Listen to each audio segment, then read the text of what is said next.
Hello, Peter here, your Pinoy accountant, and in this video, we will pay our annual income tax return using the MyEG. So all you need to do is go to the website of the MyEG, myeg.ph, and then log in with your email address and your password. Once naka-enter na ninyo ang email at password, i-click lang yung login button sa baba. At if wala pa naman kayong MyEG, you can register or sign up using your email.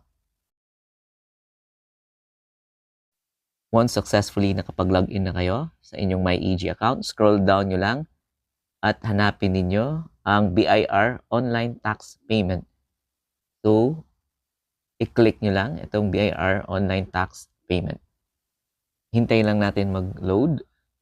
And yan, kita nyo BIR Online Tax Payment and i-click nyo lang yung Pay Taxes Online. So, ito na yung BIR payment natin. So, all we need to do is i-input yung mga details, yung amount, yung TIN number, yung branch code, and yung Revenue District Office or yung RDO ninyo. And then, dito sa baba, sa form series, dito natin pipiliin and the form type and the tax type. So, i-click natin tong form series at piliin natin yung 1700 or 1700. And sa form type naman is yung ginamit ninyo na income tax return form. In our case, 1701 yung ginamit or pinili natin to file our annual income tax return. So, piliin natin 1701, then tax type automatically IT yung lumabas. Sa return period naman, December end ng ating is December 31, 2025. And dito ilagay, input yung TIN, and then the branch code and the RDO. So, next natin i-input is yung amount. So, i-check ninyo ang inyong annual ITR kung magkano yung amount payable. So, makikita nyo yan sa inyong ITR dito sa baba sa number 32, the aggregate amount payable for your ITR. So in our case, this is the amount.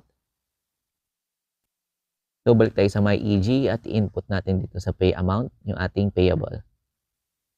After natin ma-input yung pay amount, yung next natin i-click is yung next na button.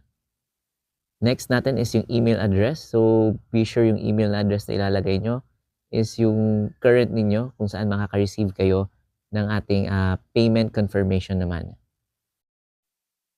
Click natin yung next button.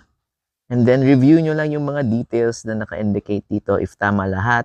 Kung tama yung TIN, yung branch code, yung item description, kung ano yung form type na ITR natin, 1701, and yung amount, the RDO, yan, return period. So be sure na tama lahat before nyo i-click yung I accept the terms and condition. Ayan, so far tama yung mga details natin. So next natin is i-click na natin or i-tick itong I accept the terms and conditions. And then pagkatapos nun is i-click natin yung confirm and pay na button.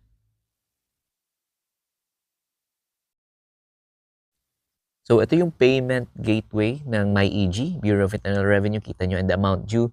So credit card, so input nyo yung credit card details niyo and kita nyo yung breakdown, yung amount, and the transaction fee is medyo mataas pag credit card. So other option is e-wallet. Ayan, may GCash, PayMaya, GrabPay, and the ShopeePay. So pili nyo lang kung ano yung convenience sa inyo and mas mababa yung transaction fee pag e-wallet yung gagamitin natin. So let's select GCash. Pwedeng GCash, PayMaya. Yan, kita nyo pag PayMaya and GCash, GrabPay, and the ShopeePay, yung transaction fee niya is only 20 pesos. So, yan yung pinaka most affordable way of paying your income tax or other BAR taxes online. So, very convenient. So, if tama lahat, click nyo yung proceed na button. Ayan, so kita nyo dito is ito yung QR code na kailangan yung i-scan using your bank or your e-wallet app. So, open ninyo GCash, yung GCash ninyo, and then i-scan nyo itong QR code na ito. And after a while, ito na yung lalabas, payment successful. And naka-indicate dito magkano yung total amount na chinarge doon sa e-wallet ninyo, your transaction ID, the payment date. Ayan, so successfully, we were able to pay our annual ITR using Maya, using the MyEG. So from here, you will receive naman yung payment from your MyEG, ayan, transaction success. Kita nyo yung details, kung ano yung binayad ninyo, anong tax type, anong amount, ayan, nakalagay lahat dyan. So, yun lang yung ating video for today. So, successfully, we were able to pay yung ating annual ITR online using our MyEG, in my case, Maya. So, nakita nyo yung mga options na available doon. May Maya, may GCash, may Shopee Pay, GrabPay, and you can also use your credit card. Thank you again for watching, and I'll see you in our next videos.